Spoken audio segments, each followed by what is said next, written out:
bringing you the news and information you need from the people making a difference. This is Comcast Newsmakers.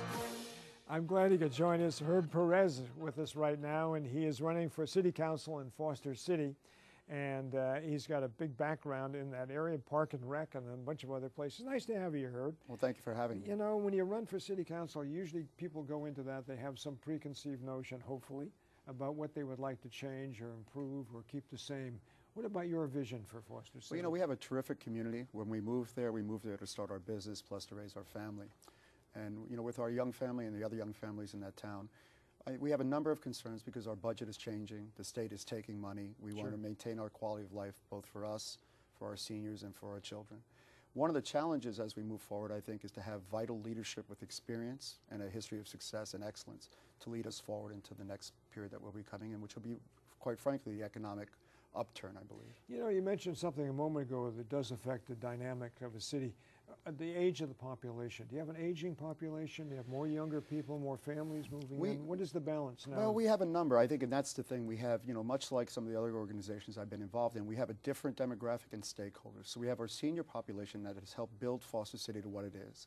And so we've taken them into consideration, and we have a project that'll happen, and it's called Mirabella, where we'll have affordable senior housing, and they'll get a chance to downsize and enjoy the community that they've built. The second part of our population, quite frankly, are young professionals that have young children like I do, and they've moved to Foster City for the schools and for an anticipation of good and adequate schooling. How old are your children? My son is 16 months, Nico, and my wife is, we're due in November with our daughter, actually. And you're here? We're You're well not home, pacing the floor? What's the matter with you? She's a skilled professional and a doctor, so I'm sure she'll make that just fine. A skilled professional and a doctor. You don't have to call anybody. No, we're very lucky. We're very lucky. Good for you. Well, you've got a vested interest in Foster City, you know, in terms of raising a family and so forth. I think that's true, and I think that anyone that serves in the public should not only have a vested interest by way of interest in the sense of it's a community that you live in, but it should be something that you're passionate about in some way that you would like to see become better, and that's really the reason for serving. Yeah, as someone who came from the East Coast, not the Far East, but the East Coast, you might have a little different perspective than someone who's grown up here. Do you see it in a different way, perhaps, than someone who has been here the whole time? Maybe you see the good and the bad and so forth? No, I think people are people and stakeholders are stakeholders. We all have the same issues. We want a safe community, which Foster City does have. We have one of the best fire and police response times. We have the best streets, and Forbes magazine voted us one of the top best cities to live in. So I think, in that sense, the only difference from the East to the West is just the nature of people and how we speak and perhaps our accents. And what do you find that's different in the nature of people? The nature of people, I mean, Foster City is a terrific community for families in the sense that when you do something in Foster City, we build community. So we have movies in the park, we have the concert series, we have the Art and Wine Festival, and people in Foster City invite people to come in and enjoy the community and our parks. And our parks, quite honestly, are the jewel of the peninsula. They're just fantastic.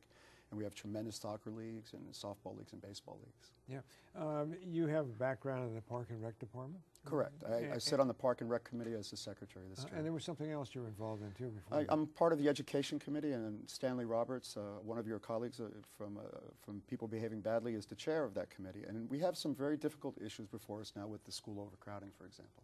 Yeah, the school systems all are in distress these days because of economic reasons.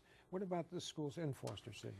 Well, you know, one of the areas that we noticed as a business owner was that the physical education programs were being cut, so they were going to lose teachers. Myself and my organization stepped up to finance those programs so that we wouldn't lose teachers.